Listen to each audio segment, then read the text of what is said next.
જય માતાજી બધાને. તો ફ્રેન્ડ્સ, બાળકોને રજા હોય ને એટલે એમની સ્પેશિયલ ડિમાન્ડ હોય કે જમવામાં તો એમની પસંદગીનું જ બનવું જોઈએ.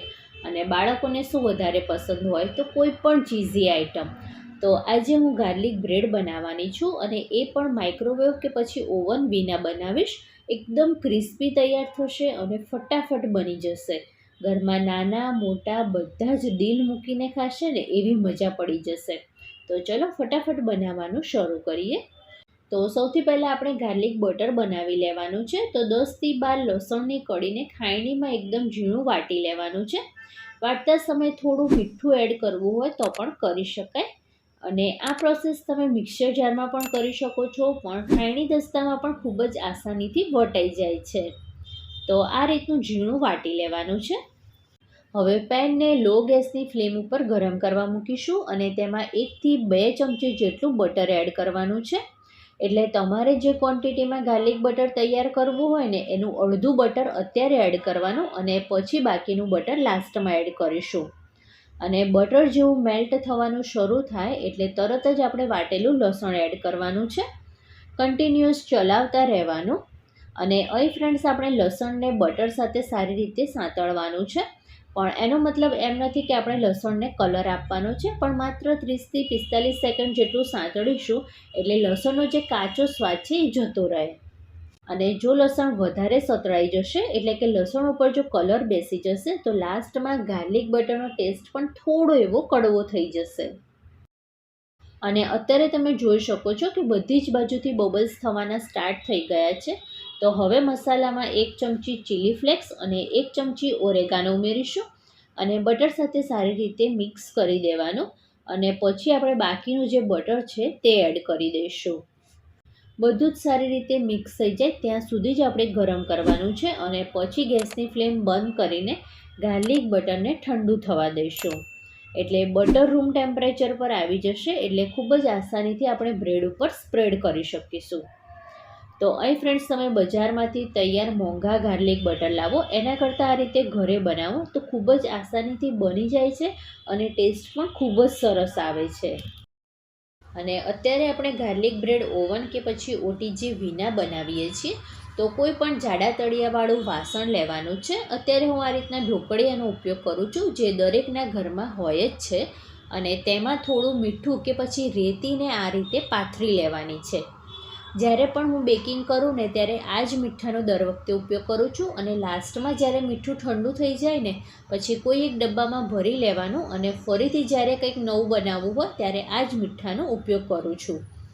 ઉપરથી કાણાવાળી ડીશ મૂકી છે. અને અહીં એ વાતનું ખાસ ધ્યાન રાખવાનું કે ડીશ અને મીઠા વચ્ચે થોડું અંતર હોવું જોઈએ, ડાયરેક્ટ કોન્ટેક્ટમાં ના રહેવા જોઈએ.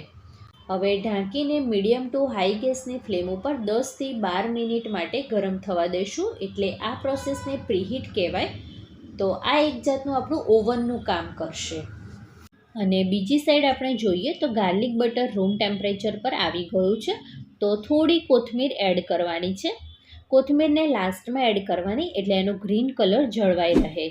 અને અત્યારે ફ્રેન્ડ્સ, તમે જોશો ને તો બટર થીજેલું પણ નથી અને વધારે પીગળેલું પણ નથી. તો બસ આ જ કન્સિસ્ટન્સીવાળું બટર આપણે જોઈએ છે. અને આ રીતની ગાર્લિક બ્રેડ બજારમાં તૈયાર મળે છે. એ બ્રેડ અત્યારે હું લઉં છું. તમારે વ્હીટ બ્રેડ, બ્રાઉન બ્રેડ અથવા તો રેગ્યુલર બ્રેડ, તમારી પાસે જે પણ બ્રેડ અવેલેબલ હોય તે બ્રેડ તમે લઈ શકો છો. સૌથી પહેલાં રેગ્યુલર સોલ્ટેડ બટર સ્પ્રેડ કરું છું.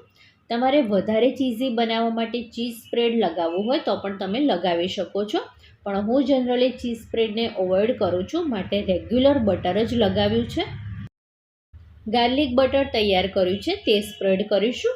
તમને જે રીતે ગાર્લિક બટરનો ટેસ્ટ ભાવતો હોય એ પ્રમાણે વધારે ઓછી ક્વોન્ટિટીમાં બટર સ્પ્રેડ કરવાનું. ઉપરથી થોડા ચીલી ફ્લેક્સ અને ઓરેગાનો સ્પ્રિંકલ કરીશું. અને લાસ્ટમાં ચીઝ એડ કરવાનું છે. જે મોઝરેલા અને ચડાર ચીઝના કોમ્બિનેશનવાળું આવે છે એ ચીઝ લીધું છે. ગાર્લિક બ્રેડ લુકમાં સારી લાગે એ માટે ઉપરથી થોડા ચીલી ફ્લેક્સ અને ઓરેગાનો પણ સ્પ્રિંકલ કરીશું. ફ્રેન્ડ્સ, તમને મારી રેસીપી જોવી ગમતી હોય અને હજી સુધી જો મારી ચેનલને સબસ્ક્રાઈબ ના કરી હોય ને તો પ્લીઝ મારી ચેનલને સબસ્ક્રાઈબ કરજો. અને બાજુમાં આવેલા બેલ આઇકનને પણ જરૂરથી પ્રેસ કરજો, જેથી આવનારા નવા વિડીયો નોટિફિકેશન તમને મળી રહે. અને બીજી સાઈડ ઢોકળિયાનું કુકર પણ ગરમ થઈ ગયું છે. તો તૈયાર કરેલ બ્રેડને આ રીતે ગોઠવી દેવાની છે અને પછી ઢાંકણ બંધ કરી મીડિયમ ગેસની ફ્લેમ ઉપર 7 થી 8 મિનિટ માટે થવા દઈશું. તો અહીં ફ્રેન્ડ્સ આપણી ચીઝ તો જલ્દીથી મેલ્ટ થઈ જશે, પણ આપણી બ્રેડને નીચેથી ક્રિસ્પી થાય ને ત્યાં સુધી આપણે થવા દેવાની છે, એટલે ગાર્લિક બ્રેડ ખાવાની મજા આવે. 6 મિનિટ જેટલું થયું છે અને બ્રેડને જોઈએ તો ચીઝ તો મેલ્ટ થઈ ગઈ છે અને મેઇન બ્રેડ નીચેથી પણ ક્રિસ્પી થઈ ગઈ છે. તો આ ગાર્લિક બ્રેડને બહાર લઈ લઈશું અને આ જ રીતે બાકીની બધી જ તૈયાર કરી લેવાની છે. તો આ રીતે ફ્રેન્ડ્સ તમે ખૂબ જ આસાનીથી ઓવન કે પછી માઇક્રોવેવ વિના એકસાથે ઘણી બધી ગાર્લિક બ્રેડ તૈયાર કરી શકો છો.